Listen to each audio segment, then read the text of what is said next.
Bismillahirrahmanirrahim. Assalamualaikum warahmatullahi wabarakatuh. Perkenalkan, saya Dimas Tito, mahasiswa Magister Teknik Sipil Universitas Mahasiswa Yogyakarta. Pada kesempatan yang berikut ini, saya akan mempresentasikan sebuah studi yang berjudul Pemanfaatan slag nikel sebagai material konstruksi berkelanjutan, kajian potensi dan aplikasi dalam bangunan hijau. Studi ini mencoba menjawab tantangan keberlanjutan di sektor konstruksi dengan pendekatan pemanfaatan limbah industri sebagai bahan bangunan alternatif yang lebih ramah lingkungan. Presentasi ini merupakan bagian dari mata kuliah material dan bangunan hijau.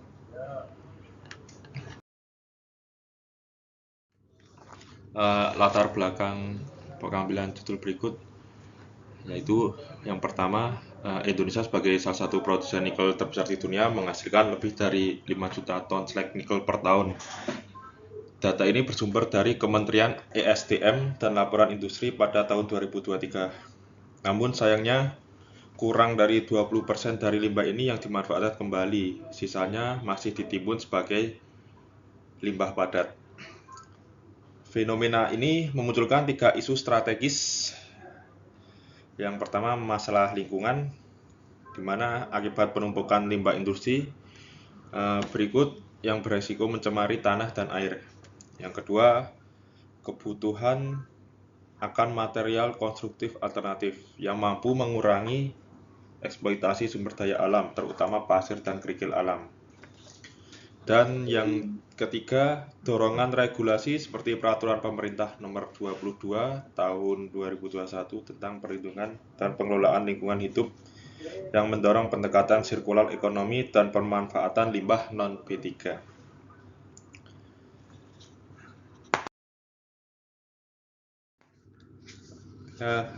Apa itu slag nikel? Perlu diketahui bahwa slag nikel atau dalam bahasa Indonesia disebut terak nikel adalah sisa padat dari proses peleburan biji nikel.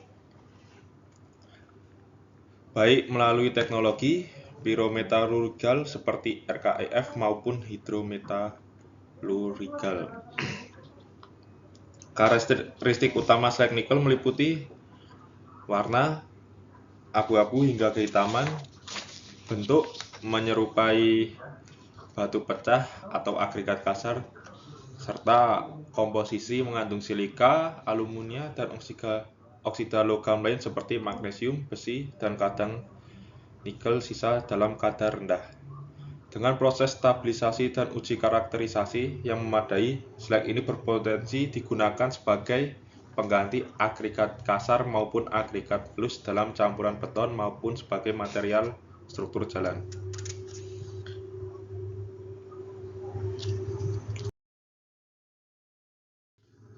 Studi kasus dan penerapan. Beberapa contoh nyata pemanfaatan slag nikel di Indonesia antara lain yang pertama adalah paving block. Paving block berikut telah diterapkan oleh industri nikel di Sulawesi maupun di PT Huawe yang berada di Weda, Halmahera Tengah. Paving block berikut menunjukkan kuat tekan lebih dari 40 MPa, serta kelebihan yang lain yaitu biaya produksi lebih rendah dibanding paving berbasis semen murni. Yang kedua, jalan tambang atau disebut jalan hauling, serta bisa dipakai untuk perkerasan jalan. Kelebihannya yaitu daya dukungnya tinggi dan cocok untuk jalan dengan beban berat, di mana jalan hauling sendiri dilewati oleh alat-alat berat serta dump truck bermuatan 20 hingga 40 ton. Kelebihan yang lain yaitu mengurangi kebutuhan pemadatan berlebihan, serta slag tersebut cocok sebagai lapisan base atau subbase jalan hauling. Yang ketiga, substitusi material agregat halus. Kelebihannya antara lain mengurangi eksploitasi pasir sungai, serta beberapa penelitian menunjukkan performa yang setara atau bahkan lebih baik dibanding pasir alami dengan syarat kadar logam berat di bawah ambang batas.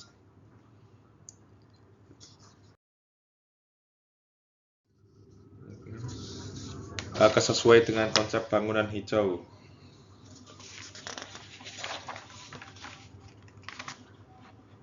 Pemanfaatan slag nikel sangat sesuai dengan prinsip bangunan hijau, khususnya yang diatur dalam Green Chip Rating Tool oleh Green Building Council Indonesia atau GBCI.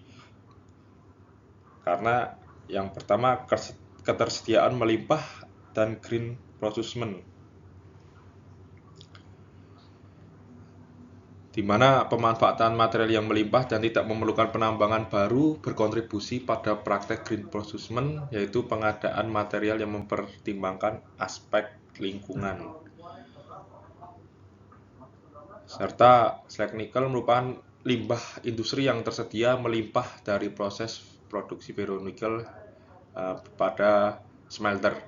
Kedua, pemanfaatan material lokal dan pengurangan pencemaran. Material lokal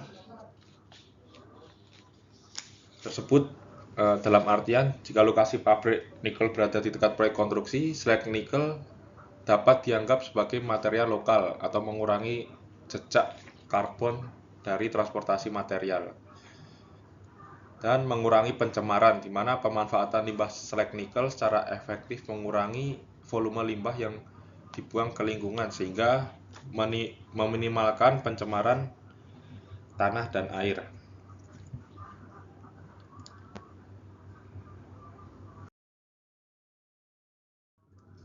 Ketiga, konsep circular economy dan zero waste construction, di mana slag nikel adalah contoh sempurna dari material yang dapat didaur ulang dan digunakan kembali dalam siklus produksi. Dengan mengintegrasikan limbah industri ke dalam material konstruksi, konsep ini mendukung tujuan zero waste construction, di mana limbah proyek konstruksi diminimalisir. Dan yang keempat, resiko dampak lingkungan rendah. Jika melalui proses stabilisasi dan memenuhi baku mutu logam berat sesuai SNI atau PP nomor 22 tahun 2021 melalui penanganan yang tepat, penting untuk memastikan slag nikel diolah dan distabilisasi dengan benar sebelum digunakan untuk meminimalkan potensi pelepasan zat berbahaya dan memastikan keamanan lingkungan serta kesehatan. Pengujian leaching dan komposisi kimia serta berkala penting untuk memastikan slag aman untuk aplikasi konstruksi. Serta tantangan penggunaan nikel dalam implementasi green building, yaitu beberapa tantangan utama dalam implementasi slag nikel adalah yang pertama, variasi komposisi kimia antar pabrik. Perbedaan teknologi dan bahan baku menyebabkan ketidakkonsistenan kualitas. Ini memerlukan penelitian dan penyesuaian formula aplikasi. Yang kedua, persepsi negatif terhadap limbah industri.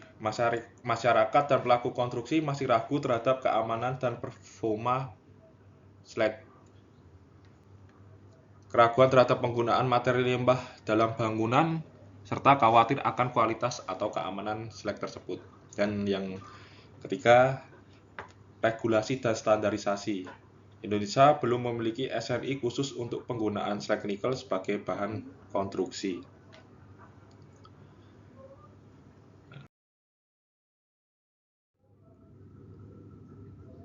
Melalui analisa SWOT yang saya lakukan dari faktor strength atau kekuatan, di mana ketersediaan slag melimpah, biaya murah, serta lingkungan jika terolah dengan baik.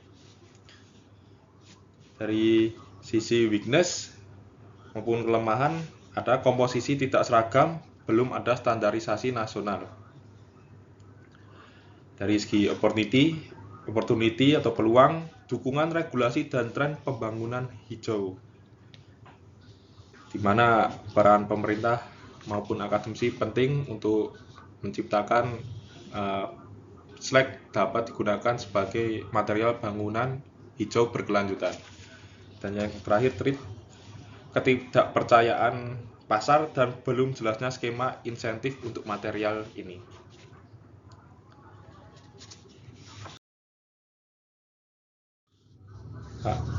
Beberapa strategi yang dapat ditempuh antara lain: 1. Praolahan limbah yang optimal. melibatkan teknologi stabilisasi kimia, penyaringan, dan pengujian logam berat. Hal tersebut untuk menjaga konsistensi dan kualitas material, termasuk juga pengujian kimia secara rutin. Yang kedua, kolaborasi multi pihak, sinergi antara industri nikel, akademisi, dan pemerintah untuk pengembangan panduan teknis. Dan yang ketiga, edukasi dan kampanye publik, menyasar kontraktor, konsultan, dan masyarakat umum agar lebih terbuka terhadap material daur ulang. Perlu adanya edukasi yang luas kepada masyarakat maupun stakeholder tentang manfaat, keamanan, serta potensi slag nikel sebagai material konstruksi berkelanjutan. Adapun keuntungan ekonomi dan lingkungan dari segi ekonomi, antara lain ada efisiensi biaya material hingga 20% hingga 30% di beberapa aplikasi. Yang kedua, mendorong ekonomi lokal terutama jika diproduksi dekat dengan sumber atau dekat dengan pabrik smelter. Yang ketiga, potensi insentif dari proyek-proyek hijau. Dari sisi lingkungan, antara lain mengurangi kebutuhan tambang pasir dan batu, mengurangi tekanan terhadap lingkungan akibat aktivitas penambangan pasir dan batu. Yang kedua, menurunkan emisi karbon dan transportasi dan produksi semen. Pengurangan volume limbah, di mana volume limbah nikel yang harus ditimbun di lahan meminimalkan dampak lingkungan negatif. Dan yang terakhir, menambah skor pada sertifikasi green building. Potensi masa depan dapat dilihat ya, antara lain aplikasi yang lebih luas. Potensi aplikasi slag nikel tidak terbatas pada beton dan jalan, bisa dikembangkan untuk material lain seperti geopolimer, bata ringan, atau bahan geoteknikal yang lain. Serta pengembangan teknologi pengolahan slag yang lebih ramah lingkungan. Riset dan inovasi terus berlanjut untuk mengembangkan metode pengolahan slag yang lebih efisien, hemat energi, dan meminimalkan jejak karbon.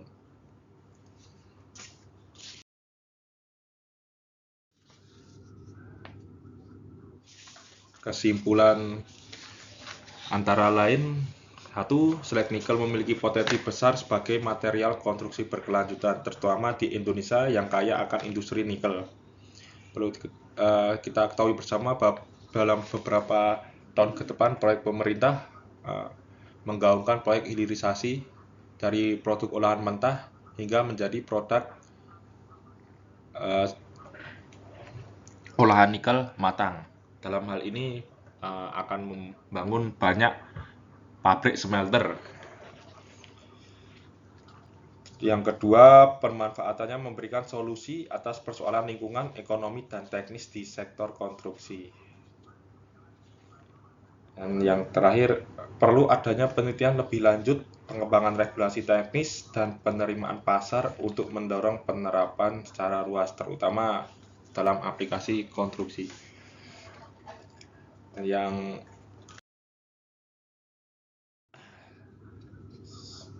saya merekomendasikan antara lain yang pertama, penyusunan standar nasional khusus untuk slag nikel oleh BSN atau lembaga pemerintah terkait yang jelas dan komprehensif untuk pemanfaatan slag nikel dalam berbagai jenis material konstruksi. Yang kedua, pilot project berskala besar, misal pada pembangunan infrastruktur publik atau proyek grand building dengan dukungan para pemangku kepentingan atau stakeholder, di mana skala dengan dukungan penuh dari industri, pemerintah, dan akademisi untuk mendemonstrasikan kelayakan teknis dan ekonomis slag nikel. Yang ketiga, program edukasi dan pelatihan dan sertifikasi bagi tenaga profesional di bidang konstruksi untuk mengenal material alternatif ramah lingkungan, mengenai teknik dan manfaat penggunaan slag nikel.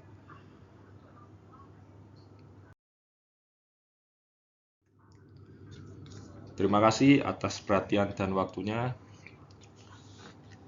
Bapak dosen serta rekan-rekan mahasiswa. Semoga presentasi ini dapat memberikan wawasan baru dan mendorong kita semua untuk lebih aktif dalam pengembangan material ramah lingkungan dan mendukung pembangunan berkelanjutan di Indonesia. Assalamualaikum warahmatullahi wabarakatuh.